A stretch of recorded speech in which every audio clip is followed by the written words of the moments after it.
4,500 down for Foxtrot. Yes, sir, we have Adams on site. Sky, 94 Foxtrot, enter left base, runway 18, contact the tower, 118.7, good day. Alright, enter left base, runway 18, tower 18.7. Have a good day, 9 for Foxtrot. Adams Tower, good morning, Skog 519 for Foxtrot on a 12-mile left base, runway 18. 194 Foxtrot, Adams Tower, runway 18, clear to land. Alright, clear to land, runway 18, 9 for Foxtrot. Little Rock approach AC 4124 is 15 for 10, Sierra.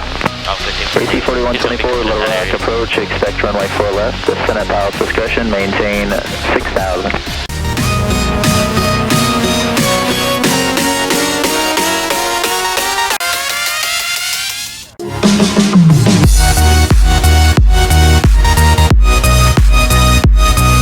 Hello everyone, welcome back to Greene Brothers Flying. As you can see, it's not your usual host Ryan, but the other Greene brother, Dillon. Lately, I've been contacted by a few people who want to know what it's like being a ramper for the airlines. So in today's video, I'm going to go over a few questions a subscriber had. Let's begin. So the first question are, what are the qualifications to be a ramper?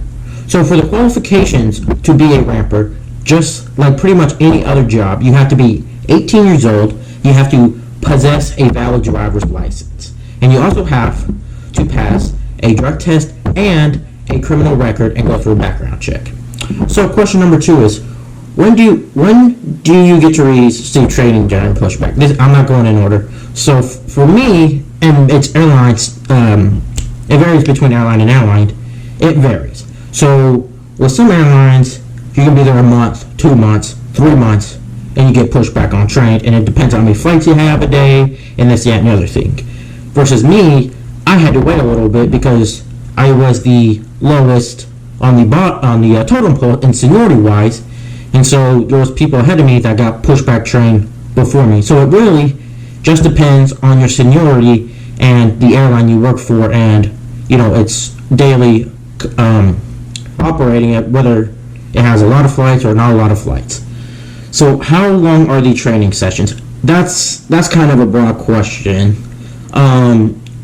For training, we do CBTs, computer-based trainings, and that's really go at your own pace. Once you complete it, it's done, this, that, and the other thing. For me, I kind of took my time on it. I took forever. It probably took me 2.5 weeks. Some people, it takes a week to do.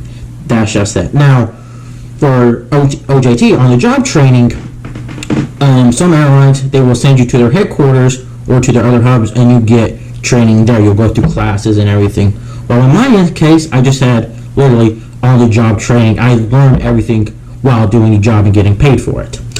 So, question number 4, are you able to use your own PPE? PPE stands for Protective Personal Equipment. And the answer is, for me, for some airlines it is yes. For me, I'm actually not too sure. I have seen people wear their own personal protective equipment, so I'm assuming yes, you can, but they also do provide it for you. Number 6, how many agents are required to provide service to an airplane? Usually it is 3. We have to have someone marshal the airplane in, and we have to have 2 wing walkers. Sometimes there's 4 or 5. It just really depends on what the schedule is like and what airline you work for and how many flights you have, if you have multiple arriving flights in one setting. What is the average time to complete service to an airplane on a good day and night with good weather? Well, the weather doesn't matter, and day or night, it doesn't matter. It takes, on average, between the small regional jets to the big international heavy haulers, it can take anywhere from 30 minutes to an hour, but the average time to turn an airplane is between 40 and 45 minutes. That pretty much sums up the questions that I've had. Once again, if you have any questions, you can put them in the comments. Shout out to our social medias, which you can follow us on Twitter at Flying Greene, our Instagram, Greene Brothers Flying, and you can like our Facebook page at Greene Brothers Flying. That wraps up this video, and stay tuned for more.